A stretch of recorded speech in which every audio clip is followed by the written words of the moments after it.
کی زندگی میں مر گئی. عزبا، شہبا، اجدا، قصوا، میں یہ میرے نبی کی اونٹنیوں کے نام ہیں.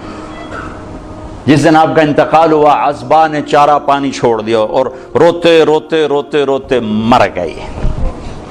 آپ کے دو خچر ہیں، ایک کا نام ہے دلدل، ایک کا نام ہے فضہ. آپ کے دو گدھے تھے، ایک کا نام ہے عفیر، ایک کا نام ہے یعفور.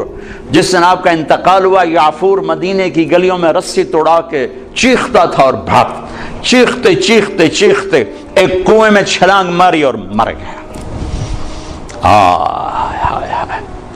جس کے لیے جانور تڑپ اٹھے، آج اس کی امت کو یہ بھی نہیں پتا میرا نبی تھا کون. میں نے ایک گاؤں میں 20 نوجوانوں سے پوچھا، او بھائی ہمارے نبی کا نام کیا؟ جی پتہ کوئی نام نہیں پتا.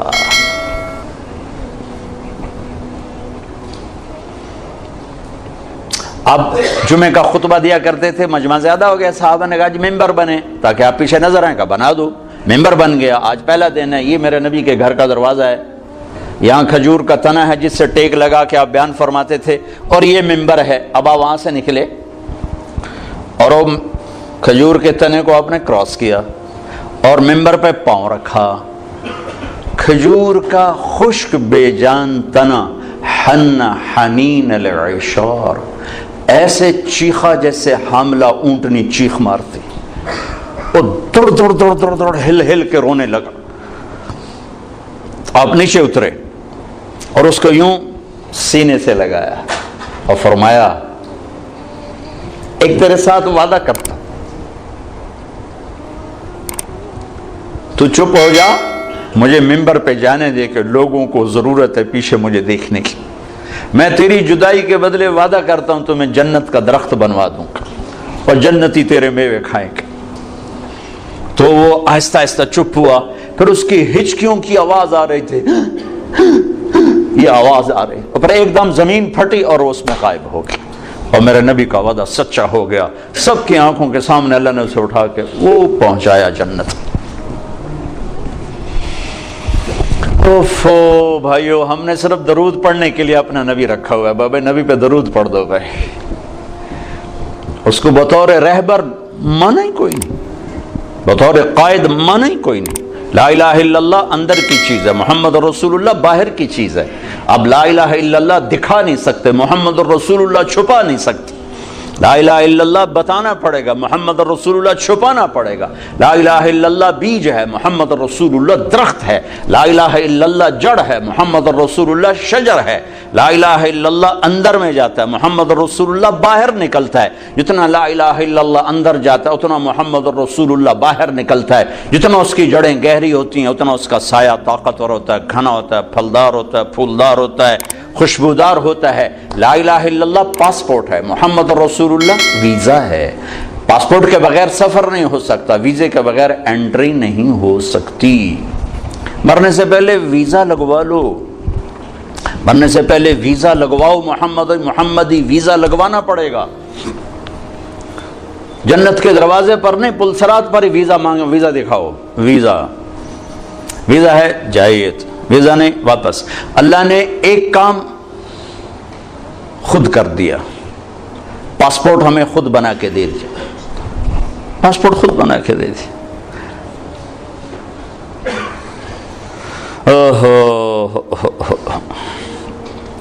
ہماری جماعت تھی سوات میں، تو ایک نوجوان کو ایک ساتھی نے دعوت دی. وہ چپ کر کے سنتا رہا. جب بات ختم ہوئی کہنے لگا حضرت جی میں ہندو ہوں، مسلمان نہیں ہوں. آپ خوش قسمت ہیں، آپ مسلمان ہیں. مجھے پتہ ہے میرا مذہب کچھ نہیں، پتھر اپنے ہاتھوں سے لاتے ہیں، اسی کی پوجا شروع کر دیتے ہیں. لیکن اگر میں مسلمان ہوں تو مجھے 70 رشتے توڑنے پڑیں گے اور کوئی ایک مسلمان مجھے سہارا دینے کے لیے نہیں آئے گا.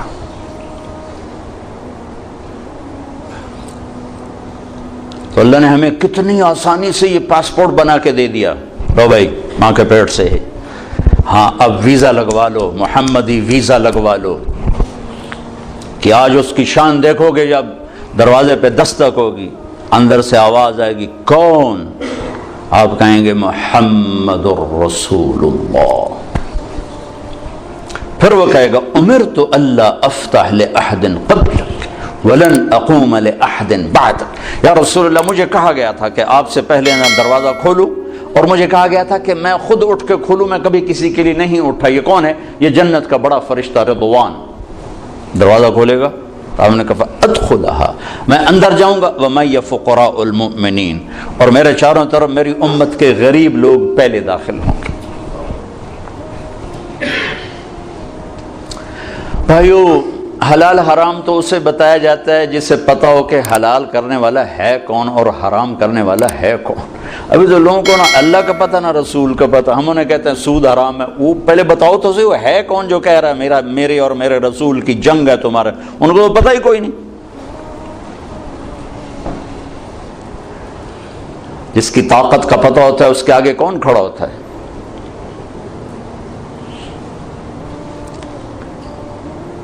تیمور کا سفیر جب کسی بادشاہ کے دربار میں جاتا تھا تو وہ گھوڑے سے نہیں اترتا تھا، وہ گھوڑے پر بیٹھے بیٹھے تیمور کا خط یوں پھینکتا تھا، اور جو اس ملک کا بادشاہ نیچے اتر کے جھک کے وہ خط اٹھاتا تھا کہ اس کمبخت کی طاقت کا سب کو پتا تھا کہ وہ کیا بلا ہے۔ دنیا کا آخری فاتح ہے تیمور کے بعد فاتح کوئی نہیں آیا، آخری فاتح تیمور ہے۔ ایک چھوٹے سے بادشاہ کی طاقت جھکا دیتی تھی بادشاہوں کو، ادھر سے اللہ اور نیچے رسول کہہ رہے ہیں فَأَذَنُوا بِحَرْبٍ مِّنَ اللَّهِ وَرَسُولِهِ، یا سود چھوڑ دو یا اللہ اس کا رسول لڑنے کے لیے آ رہے ہیں۔ تو کسی کے کان پہ جوں نہیں رینگتے کہ وہ نہ اللہ کو جانتے نہ رسول کو جانتے۔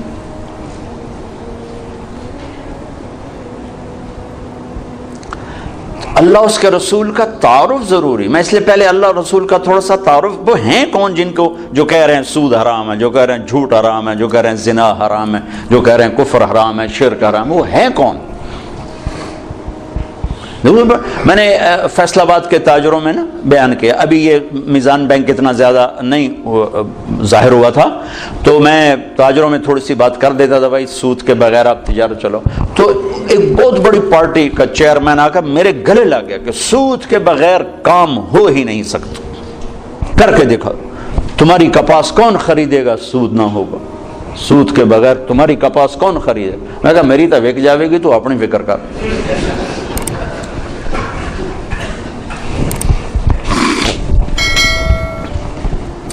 تو میں انہیں معذور سمجھتا ہوں، مسلمان ہیں، نیک آدمی ہیں، لیکن پتہ کوئی نہیں، وہ دلیر ہو کے نہیں کر رہے، وہ نادان ہو کے کر رہے ہیں، پتہ ہی کوئی نہیں ان کو کہ کہنے والا کون ہے اور آگے فرمان سنانے والا کون ہے۔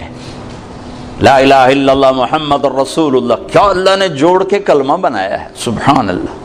لا الہ الا اللہ 12 حرف ہیں، محمد الرسول اللہ بھی 12 حرف ہیں، اور الف با تا ثا جیم ہا خا میں کچھ حروف ہیں نقطے والے، ان کو کمزور کہا جاتا ہے، یہ موجم ہوتے ہیں، یہ کمزور ہوتے ہیں، اور کچھ ہوتے ہیں بغیر نقطے والے، انہیں محمل کہا جاتا ہے، یہ طاقتور ہوتے ہیں۔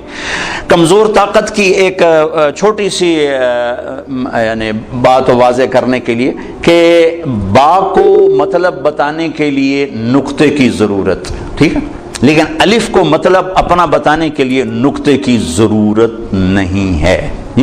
جیم کو اپنا مطلب بتانا ہو تو وہ کہے گی مجھے نقطہ لگاؤ، اور ہا نے اپنا مطلب بیان کرنا تو اسے نقطے کی ضرورت نہیں ہے۔ پھر 2 نقطے لگ جائیں تو اور کمزور پڑ جاتا ہے، 3 نقطے لگیں تو اور کمزور پڑ جاتا ہے۔ یہ میں نے صرف ایک مثال سے آپ کے سامنے یہ بات واضح کرنے کی کوشش کی ہے کہ نقطے والے حروف کمزور ہوتے ہیں اور بغیر نقطے والے حروف طاقتور ہوتے ہیں۔ جب مالک الملک نے اپنے لیے نام چنا تو اللہ، کوئی حرف نقطے والا نہیں لایا، اور جب اپنے حبیب کے 2 نام رکھے تو محمد، احمد، کوئی نقطے والا حرف نہیں لایا، اور جب اپنا کلمہ جوڑا تو ایک حرف نقطے والا نہیں لایا، لا الہ الا اللہ محمد الرسول اللہ۔ اور لا الہ الا اللہ بھی 12 حرف ہیں اور محمد الرسول اللہ بھی 12 حرف ہیں، اور میرے نبی نے مثال دے کر کہا کہ اس ذات کی قسم جس کے قبضے میں میری جان ہے، 7 زمینیں 7 آسمان ان کے سمندر، دریا، پہاڑ، جنگل، درند پرند چرند، اور عرش، فرش، لوح، قلم، کرسی، جنت، جہنم، جبریل، میکائیل، یہ تو میں تفصیل کر رہا ہوں، اسرائیل، اسرافیل، اور ساری کائنات اللہ کے سوا ایک پلڑے میں رکھو اور لا الہ الا اللہ لکھ کر دوسرے میں رکھو، لرجحت بہن لا الہ الا اللہ، تو ذات کی قسم جس سے قبضے میں میری جان ہے، لا الہ الا اللہ سب کو ہوا میں اٹھا دے گا۔ یہ ہمارے دل میں ہے، یہ ہماری زبان سے جھوٹ کو نہیں اٹھا رہا، ہماری آنکھوں سے غلط دیکھنے کو نہیں اٹھا رہا، ہمارے کانوں سے غلط سننے کو نہیں اٹھا رہا، اندر کے بغض کو نہیں نکال رہا ہے، کہ نہ اللہ کا پتہ ہے نہ محمد کا پتہ ہے صلی اللہ علیہ وسلم۔ تو ہمیں ضرورت ہے اللہ اس کے رسول کی ذات کے تعارف کی، کہ ہم جانے تو صحیح ہیں کون، کہنے والا کون ہے۔ تو پہلا نقش لا الہ الا اللہ وہ دھندلا ہو گیا ہے، محمد الرسول اللہ یہ پہلا نقش ہے، یہ دھندلا ہو چکا ہے، تو سارا بازار جھوٹ پہ چلا گیا، سود پہ چلا گیا، کھوٹ پہ چلا گیا، ظلم پہ چلا گیا، ستم پہ چلا گیا۔ ساری سیرت میں سے 3 چیزیں میں نے نکالی ہیں، عروج و زوال کے 3 اسباب ہیں۔ جس قوم میں عدل ہوگا، جس قوم میں سچائی ہوگی، جس قوم میں دیانت ہوگی، انہیں زوال نہیں آ سکتا، چاہے وہ مسلمان ہے چاہے وہ دہری ہے۔ دہری ہے کوئی مذہب والے نہیں، اللہ کو مانتے ہی نہیں ہے، اگر ان میں عدل ہے، اگر ان میں سچائی ہے، اور ان میں دیانتداری ہے، انہیں زوال نہیں آ سکتا۔ آخرت کا فیصلے آگے ہیں، دنیا میں انہیں زوال نہیں آ سکتا، ان پہ کوئی غالب نہیں آ سکتا۔ جس قوم میں ظلم ہوگا، جس قوم میں جھوٹ ہوگا، جس قوم میں بددیانتی اور دھوکہ ہوگا، انہیں کبھی عزت مل نہیں سکتی، چاہے ساری قوم مسجد میں تہجد میں حاضر ہو اور بیت اللہ حاجیوں اور عمرے والوں سے بھرا پڑا ہو، اعتکاف کرنے والوں سے مسجدیں تنگ پڑ جائیں، لیکن اگر جھوٹ ہے، ظلم ہے اور دھوکہ ہے، عزت کا خواب بھی نہ دیکھیں، ذلت اور پستی مقدر ہو جائے گی۔ میرے نبی ایک پورا زندگی کا پروگرام لے کر، صرف 5 وقت کی نماز تھوڑے لے کر آئے، تو 2 گھنٹے کا کام ہے، باقی کیا کریں۔ اللہ تعالیٰ کہ میں اپنے حبیب کو الیوم اکملت لکم دینکم واتممت علیکم نعمتی ورضیت لکم الاسلام دینا، ایک مکمل پیکج دے کر بھیجا کہ میرے حبیب یہ زندگی ہے، جا لوگوں کو بتائیں، پتہ ہی کوئی، اس کا ایک سرا اللہ سے ملتا ہے جس کو عبادت کہتے ہیں، دوسرا سرا انسانوں سے ملتا ہے جس کو اخلاق کہتے ہیں۔ انہی 2 کی دعوت دیتے دیتے آپ دنیا سے چلے گئے۔ السلام ما ملکت ایمانکم، اے میری امت ایک نماز نہ چھوڑنا، ایک ماتحتوں پہ رحم کر، اپنے ماتحتوں پر رحم کر، اپنے غلام، نوکر، ملازم، کمزور پہ رحم کر۔ سارے میرے نبی کا دین 2 چیزوں میں آتا ہے، ایک اللہ کا حق ہے جس میں عبادات ہیں، مختصر سا وہ چیپٹر ہے، 5 نمازیں ہیں اور 1 مہینے کے روزے ہیں، اور اس کے بعد حج اور زکوٰۃ مالداروں پر ہے، غریبوں پر ہے ہی کوئی نہیں۔ پھر حج بھی صرف صحت مند مالدار پر ہے، جو جانے کے قابل نہیں اس سے بھی اللہ معاف فرماتا ہے۔ لیکن باقی 24 گھنٹے کی زندگی میں میرا نبی ایک پورا دستور لے کر آیا ہے۔ معاشرہ چلتا ہے میاں بیوی سے، ماں باپ سے نہیں، پہلا رشتہ میاں بیوی کا اللہ نے بنایا، پہلا رشتہ میاں بیوی کا بنا، آدم اور حوا، اور آخری رشتہ بھی میاں بیوی کا بنے گا۔ جنت میں جوڑا جوڑا میاں بیوی رہیں گے، اکٹھے ہوں گے سارے، وَمَنْ صَلَحَ مِنْ آبَائِهِمْ وَأَزْوَاجِهِمْ وَذُرِّيَّاتِهِمْ، اکٹھے ہوں گے۔ لیکن جنت کی شروع بھی میاں بیوی ہے اور جنت کا اینڈ بھی میاں بیوی ہے۔ ابتدا بھی میاں بیوی سے کروائی آدم حوا، اور انتہا بھی میاں بیوی سے کروائی، کہ ہر آدمی جنت، اور جو یہاں بغیر شادی کے مر جاتے ہیں اللہ تعالیٰ ان کے وہاں اپنی ثوابدید پر ان کے نکاح کروائے گا اور ان کی شادی۔ کوئی عورتیں بغیر لڑکیاں ہوتی ہیں جوانی میں مر گئے، کوئی لڑکے جوانی میں مر گئے، کوئی شادی نہیں ہوئی مر گئے، تو اللہ تعالیٰ ان کی جنت میں خود شادیاں کروائے گا۔ تو زندگی کی جو ابتدا ہے وہ میاں بیوی سے ہوتی ہے۔ تو پہلا جو معاشرت میں دین کا سبق ہے وہ میاں بیوی کا ہے۔ تو میرے نبی نے فرمایا خیرکم خیرکم لأہلہ، بہترین مسلمان وہ ہے جو بیوی سے اچھا سلوک کرتا ہو، وَأَنَا خَيْرُكُمْ لِأَهْلِي، اور میں تم سب سے زیادہ اچھا سلوک کرتا ہوں اپنی بیویوں کے ساتھ۔ پھر کہا خیرکم خیرکم لنسائہ، سب سے بہترین انسان وہ ہے جو عورتوں سے اچھا سلوک کرتا ہو۔ یہاں سے گھر کو شروع کیا۔ گھر کی ابتدا، کائنات کی ابتدا بھی میاں بیوی ہے اور انتہا بھی میاں بیوی ہے۔ معاشرت کا دین خوشبو کی طرح پھیلتا ہے، خوشبو کی طرح۔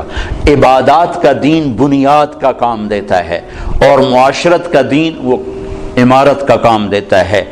عبادات کا دین جڑ کا کام دیتا ہے، اور معاشرت کا دین سایہ، پھل پھول، خوشبو، مہک کا کام دیتا ہے۔ تو میرے نبی نے 11 شادیاں کی۔ کوئی شوق کی تھی؟ 25 سال کا نوجوان 40 سال کی عورت سے شادی کر سکتا؟ جس عورت کے 2 نکاح ہو چکے ہوں پہلے، اور ہر نکاح سے اولاد بھی ہو، ہر شادی سے اولاد ہو، اور 40 سال کی عمر ہو، 2 شادیاں ہو چکی ہوں، اور شادی کرنے والا 25 برس کا خوبرو نوجوان ہو۔ حضرت غامدیہ کہتی ہیں، خزائیہ، ام معبد الخزائیہ آپ کا حلیہ بیان کرتے ہوئے فرماتی، رأیت رجلا ظاہر الوضاء ابلج الوجه حسن الخلق لم تعبه ثجلا لم تزری به صعلا وسیم قسیم حسین، کیا الفاظ ہے، فی عینیہ دعج فی صوتہ سہل فی لحیتہ کثافہ فی عنقہ سطع۔ میں نے ایک جوان دیکھا ایسا حسین چمکتا چہرہ، نہ نکلا ہوا پیٹ، نہ دبلا پتلا، نہ پیٹ نکلا کہ بدصورت ہو جائے، نہ دبلا پتلا کہ بے روب ہو جائے، اور چہرہ روشن حسین، آنکھوں میں چمک، خوبصورت موٹی آنکھ، آواز میں جادو، گردن لمبی، داڑھی گھنی، چہرے پر نور، 14ویں رات کے چاند کی طرح چمکتا ہوا چہرہ، وسیم قسیم۔ یہ 2 لفظ عجب کہے ہیں، 2 لفظ عجب کہے ہیں۔ وسیم، وسیم کسے کہیں؟ جسے دیکھ کر آنکھ نہ بھرے اور ہر دفعہ دیکھنے کا شوق بڑھ جائے، اسے وسیم کہتے ہیں۔ اور قسیم کسے کہیں؟ جو ہر طرف سے خوبصورت ہو، سر سے لے کر پاؤں تک، ناخن کے انگوٹھے سے سر کے بال تک حسن ہی حسن کا پیکر ہو، اسے قسیم کہتے ہیں۔ تو کائنات میں حسین بہت آئے، وسیم ایک ہی آیا، خوبصورت بہت آئے، قسیم ایک ہی آیا، وہ ہے محمد الرسول اللہ صلی اللہ علیہ وسلم، جن کو دیکھ کے آنکھ نہیں بھرتی تھی، اور ہر طرف سے حسن حسن۔ 40 سال کی عورت سے شادی ہو رہی، اور پوری جوانی ایک عورت کے ساتھ گزارتی۔ 50 سال آپ کی عمر ہوئی تو حضرت خدیجہ کا انتقال ہوا، 65 سال کی عمر ہوئی، اور اس کے بعد شادیوں کی لائن لگ گئی۔ معاشرت سمجھانی تھی، زندگی سمجھانی تھی۔ آپ نے فرمایا، ما زوجت وما تزوجت الا بوحی من السماء اتی بہ جبرائیل۔ کہا میں نے کسی بیٹی کی شادی نہیں کی اور کوئی شادی نہیں کی جب تک کہ اوپر سے حکم نہیں آیا، اور جبریل لے کر آیا۔ پھر آپ نے فرمایا، ما تزوجت وما زوجت الا اہل الجنہ، میں نے کسی عورت سے شادی کی ہو، میں نے اپنی بیٹی کی کسی سے شادی کی ہو، سب کے لیے میرے اللہ کا فرمان ہے کہ سب جنتی ہیں۔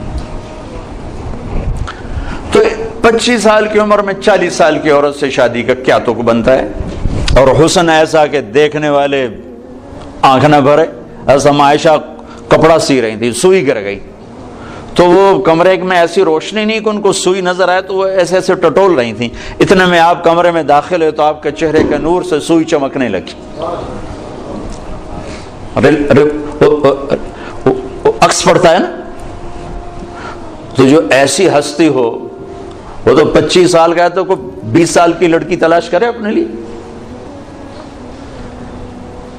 40 سال 50 سال کی عمر میں حضرت خدیجہ جدا ہوئی آپ سے، جب آپ 50 سال کے تھے، تو اس کے بعد شادیوں کی لائن لگ گئی۔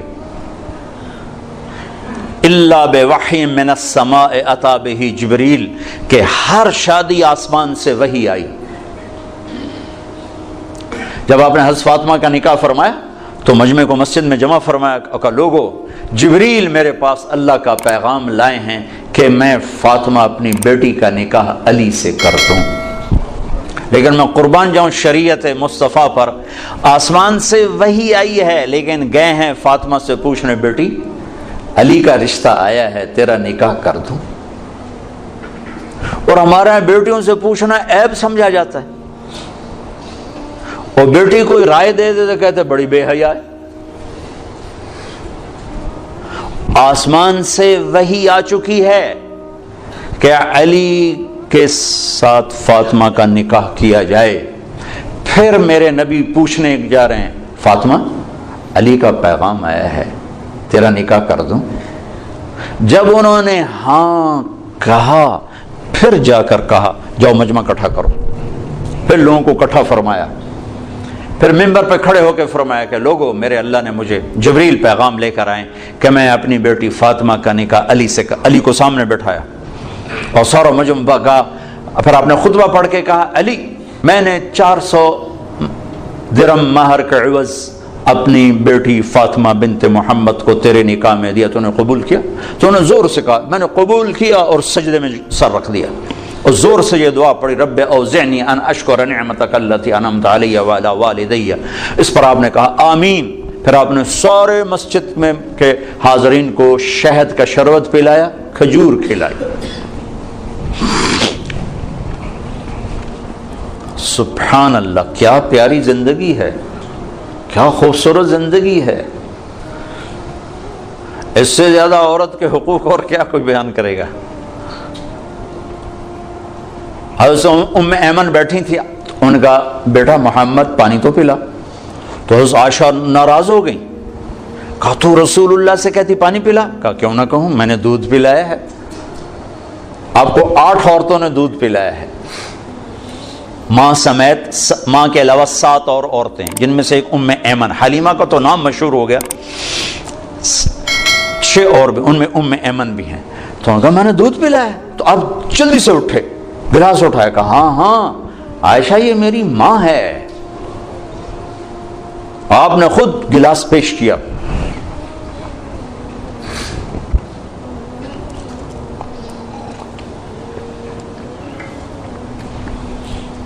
تو چونکہ زندگی گھر سے شروع ہوتی، دفتر سے نہیں، گھر سے شروع ہوتی۔ ہمارے ایک استاد بڑے شفیق تھے، لیکن جب آگے کبھی ڈانٹنا شروع کرتے ہم کہتے لگتا ہے استاد جی گھر دینا لڑتے آئے ہوئے، اور ہم دائیں بائیں سے خبر لیتے تو تقریباً وہ خبر سچی ہوتی تھی۔ لڑائی گھر میں اور غصہ ہم پہ نکل رہا، جب آدمی کا گھر ڈسٹرب ہوتا ہے تو پھر دفتر بھی ڈسٹرب ہوتا، تو تم دعا کرو تمہارے باس گھروں میں نہ لڑیں تاکہ تمہارے ساتھ ٹھیک رہے۔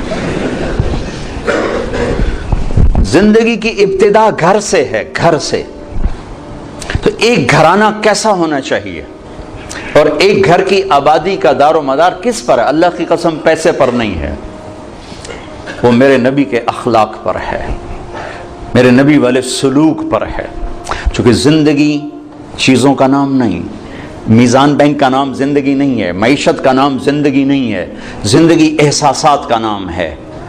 احساسات جب پروان چڑھتے ہیں تو زندگی خوشحال ہوتی ہے، روٹی ملے یا نہ ملے، اور احساسات جب مجروح ہوتے ہیں تو زندگی زخمی ہو جاتی ہے، اور پھر زندگی ماند پڑ جاتی ہے، چاہے سونے چاندی کے زیور میں لدا ہوا گھرانہ کیوں نہ ہو۔ جب احساسات بکھرتے اور ٹوٹتے ہیں تو زندگی تباہ ہو جاتی ہے، جب احساسات پروان چڑھتے ہیں تو زندگی آباد ہو جاتی ہے، اور احساسات کو پانی ملتا ہے نبی والے اخلاق سے، زیور سے نہیں، پیسے سے نہیں، ڈگری سے نہیں۔ تھوڑی دیر پہلے ایک خاتون ملی اور پھوٹ پھوٹ کے رونے لگی، اربوں پتی آدمی کی بیگم، کہ میں اس دولت کو کیا کروں، میرے خامند کا سلوک ہی میرے ساتھ اچھا نہیں، میں اس دولت کو کیا کروں۔ تو میرے نبی، میرے بھائیوں، ایک زندگی دے کر گئے ہیں جو شروع ہوتی ہے گھر سے۔ ایک گھر کو بچانے کے لیے سینکڑوں آیات قرآن نے اتاری۔ میں تو مفتی نہیں، مفتیوں سے سنی بات بتا رہا ہوں کہ ایک آدمی کہتا ہے انشاءاللہ میرا یہ پلاٹ مسجد کے نام وقف، تو اس کے یہ کہنے پر وہ وقف ہو گیا، اب وہ واپس نہیں لے سکتا، اس لیے کہ اللہ خود چاہتا ہے کہ تم اللہ کے نام پہ خرچ کرو۔ تو میں کہتا ہوں جی انشاءاللہ میرا یہ قالین مسجد کے نمازیوں کے لیے وقف ہو گیا، تو اب یہ ہو گیا، میں واپس نہیں لے سکتا۔ لیکن ایک آدمی یوں کہتا ہے انشاءاللہ میری بیوی کو طلاق، تو یہ مفتی کہتے ہیں نہیں ہوئی۔ اس نے کہا تھا اگر اللہ چاہے تو میری بیوی کو طلاق، اور اللہ چاہتا ہی نہیں کوئی اپنی بیوی کو طلاق دے، اس لیے یہ طلاق نہیں ہوئی، نہیں ہوئی۔ ایک گھر کو بچانے کے لیے سینکڑوں ہزاروں سورہ نساء، سورہ مریم، سورہ طلاق، سورہ تحریم۔ آپ نے کہا علی طلاق سے بچنا، جب طلاق دی جاتی ہے تو اللہ کا عرش کانپ اٹھتا ہے، جب گھر بگڑتا ہے تو وہاں سے معاشرہ بگڑتا ہے، جب گھر سنورتا ہے تو وہاں سے معاشرہ سنورتا ہے۔ تو پہلا میاں بیوی ہیں، ان کا آپس میں سلوک کیسا ہے؟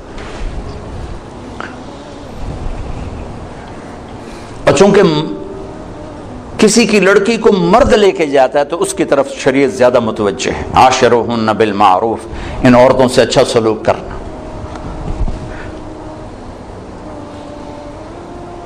ان سے حسن سلوک، ان سے میٹھا بول، ان سے درگزر، کمزور سے کیا لڑنا۔ ایک نوجوان آیا کہنے لگا جی بیوی سے جھگڑا رہتا ہے، کوئی وہ دو مجھے، کوئی تویز دو۔ میں نے کہا بیویوں پہ تویز چلتے ہی نہیں۔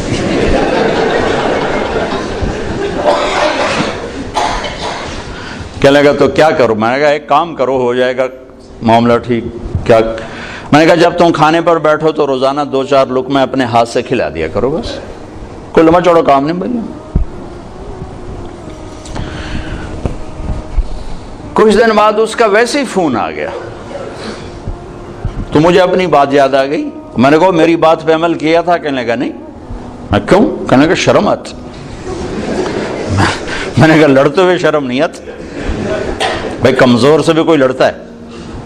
آپ نے گامے پہلوان کا نام سنا؟ گاما پہلوان، یہ رستم زمان کا ٹائٹل، اس نے لندن میں اس کو تاج پہنایا گیا تھا۔ ایک امریکہ کا پہلوان تھا زبسکو، اس کو اس نے ہرایا تھا 2 گھنٹے کی کشتی کے بعد، تو پھر اس کو یہ ٹائٹل ملا تھا۔ یہ اندرون شہر لاہور میں رہتا تھا، تو سبزی لے رہا تھا، تو بھاؤ تاؤ پہ کوئی بات بڑھ گئی تو سبزی والے نے گلاس اٹھا کے مارا گامے کو، تو اس کے لگا یہاں تو خون نکل آیا، تو اس نے پگڑی کھولی اور یوں نیچے سے اس کو بل دے کر یوں باندھی اور چل پڑا۔ تو لوگوں نے کہا پہلوان جی اے ماڑکو جی بندہ تو مار گیا، وہ تسی چپ کر کے ٹر پے ہو۔ وہ کہنے لگا ماڑے نو مار دیا شرم ہوندی۔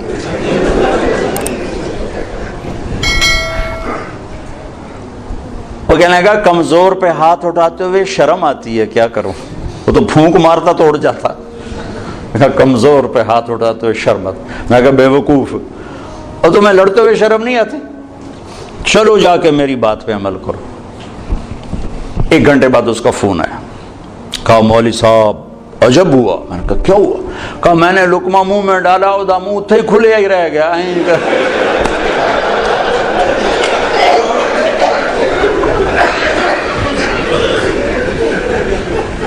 اس نے کہا یہ تمہیں کسی اور نے پٹی پڑھائی ہے، تو نہیں کر سکتا، مجھے بتا کس نے؟ انہوں نے کہا مجھے تو مولوی طارق جمیل نے بتایا۔ کہا اس نے اسی وقت ہاتھ اٹھا کے دعا کرنے شروع کر دی میرے لیے کہ اللہ اس کا بھلا کرے، اس نے تمہیں یہ انسانیت سکھائی۔ اب گھر کی زندگی کو پیسے سے خوشگوار دیکھنا چاہتے ہیں، نہیں ہوگی اللہ کی قسم۔ گھر کی زندگی خوشگوار ہوگی تو دفتر بھی خوشگوار ہوگا، اور گھر کی زندگی میں نبوت والے اخلاق آئیں گے تو زندگی پروان چڑھے گی۔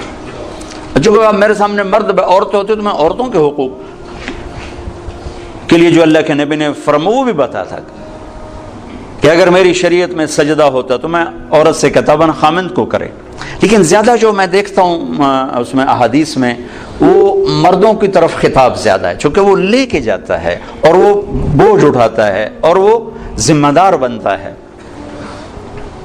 تو حضرت عائشہ رضی اللہ تعالیٰ عنہ چھوٹی عمر کی تھی، تو آپ ان کو لقمے بنا بنا کے کھلاتے تھے. ایک دفعہ حبشی کھیل رہے تھے مسجد میں خنجروں کے ساتھ, تو آواز سن کر حضرت عائشہ کہنے لگی یا رسول اللہ میں نے یہ حبشیوں کا رقص دیکھنا ہے. وہ رقص کر رہے تھے ان کے ساتھ خنجروں کے ساتھ.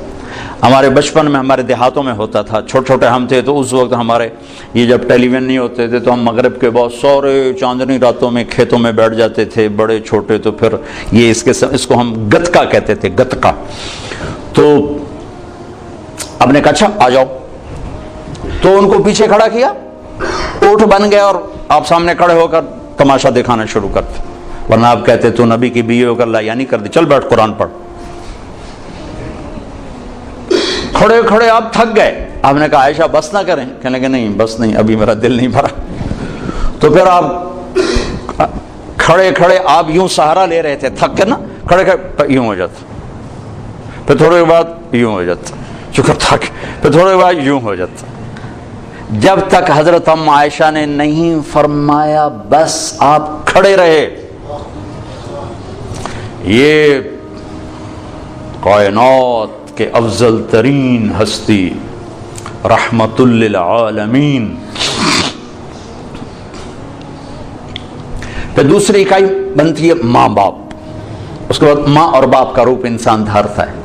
تو پہلا حق اولاد کا ہے, پہلا حق ماں باپ کا نہیں, کہ اس کو تو پتہ ہی نہیں جو گود میں ہے کہ میری ماں کون ہے میرا باپ کون ہے. اسے صحیح تعلیم دینا اور اسے انسانیت سکھانا ماں باپ کے ذمہ ہے. سکھائیں اسے اے لیول او لیول اور توقع کریں کہ اماں ابا کو بھی مانے تو کیسے مانے گا.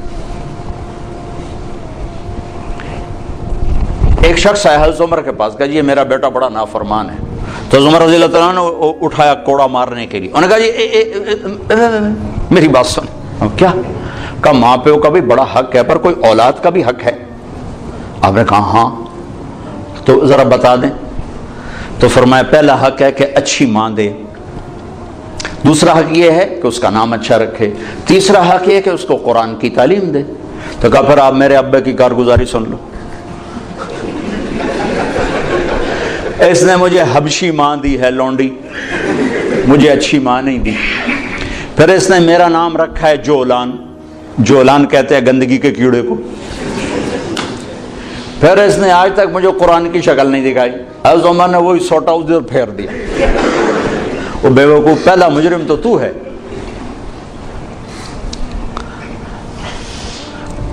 وہ تو ایک پتھر ہے, اس کو تراش خراش کی ضرورت ہے, نہ تراشیدہ وہ پتھر ہے. تو پہلی گود ماں باپ ہیں. اب ماں باپ اتنا وقت نکالیں کہ بچوں کے ساتھ کانفرنس ہو, بیٹھنا ہو. اس کو کاروبار سے فرصت نہیں, وہ تھک تھکا کے آتا ہے, وہ کیسے کاؤنسلنگ کرے بیوی کے ساتھ بچوں کے ساتھ. اور ذہن سازی سب سے پہلا کام ماں باپ کا ہے, استاد کا نہیں. استاد تو بعد میں آتا ہے, پہلے پہلا درس ماں باپ کا ہے. اگر انہوں نے اس کو ٹائم نہیں دیا تو یہ جنگل کا ایک درخت بن جائے گا, اور اگر اسے ٹائم دیا تو باغ کا پودا بنے گا جس کی تراش خراش. اور زندگی بھر دھکے کھائے ہیں, سیرت کو پڑھ کے اور تجربوں سے دیکھا ہے. نصیحت تھوڑی ہو, محبت زیادہ ہو. ماں باپ پر نصیحت غالب ہوتی ہے, پھر وہ اوور ڈوز ہو جاتا ہے کام. ذہن سازی نہیں ہوتی, اور ذہن سازی دنیا کا مشکل ترین کام ہے جس کے اللہ نے نبیوں کو بھیجا.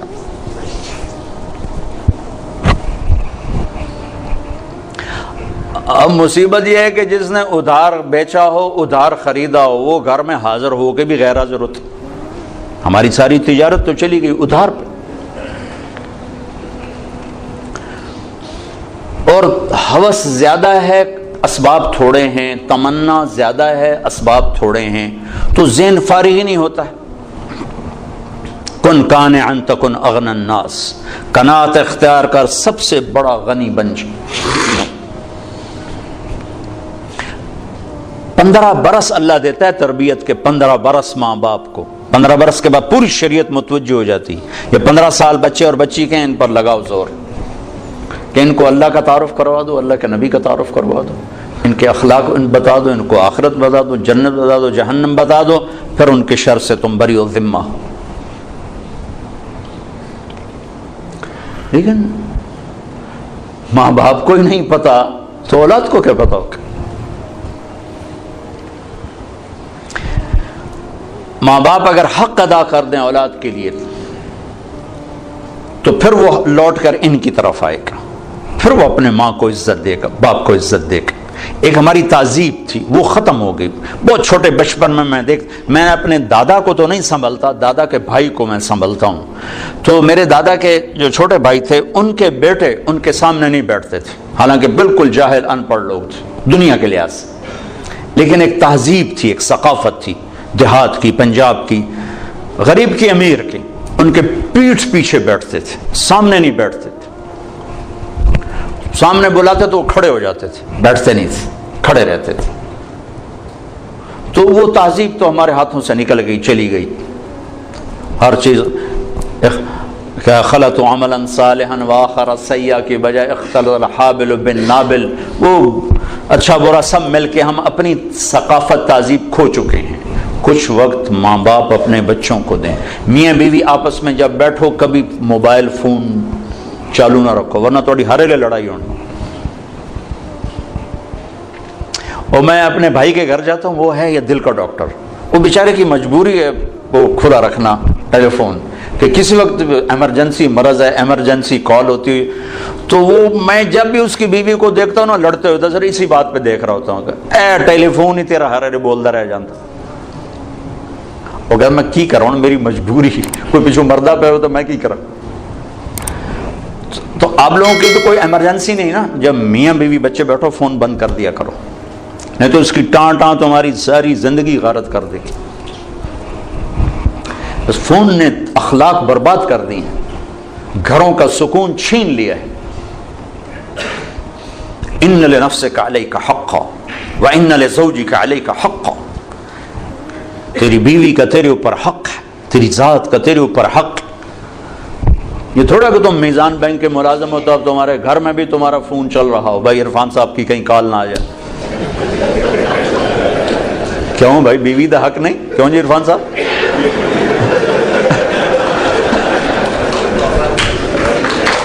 ہوئے ہوئے ہوئے ہوئے بڑے خوش ہوئے۔ بند کرو فون جب بچوں کے پاس بیٹھو۔ اللہ نے ہمیں خوبصورت زندگی دی ہے، ہم کو مشین تھوڑے ہیں کہ بٹن آن کر دو اس نے چل نہیں، مشین بھی چل چل کے آتے میرا تیل تھا بٹا، میرا موبائل تھا بٹا۔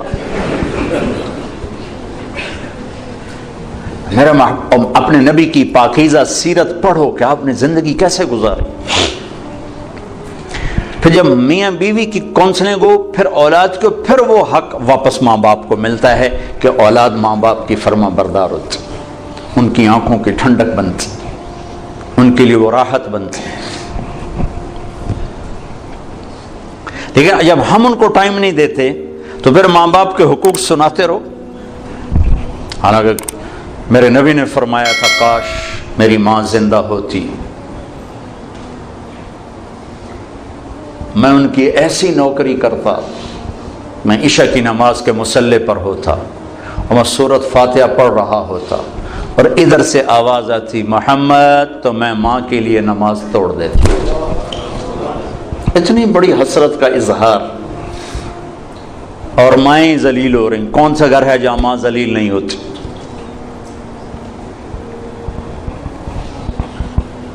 اتنی بڑی ہستی فرما رہے ہیں نماز توڑ دیتا۔ آخری حج میں جب ابوا کے قریب پہنچے، 60-70 ہزار کا مجمع تھا آپ کے ساتھ، اور قریب پہنچے تو اونٹنے کا رخ ماں کی قبر کی طرف پھیر دی۔ وہاں ابوا میں قبر ہے حضرت آمنہ کی۔ سن 2000 میں گیا تھا تو میں وہاں اس جگہ، وہ آدمی جا تو سکتا نہیں، کوئی رہبر ہو تو جا سکتے ہیں، تو اللہ نے ایک رہبر ٹکرا دیا تھا تو میں وہاں پہنچا تھا۔ زندگی گزری سفروں میں، ایسا سفر کبھی نہیں کیا۔ بیت اللہ کے اندر 2 دفعہ گیا، وہ کیفیت نہیں بنی جو حضرت آمنہ کی قبر پہ بنی۔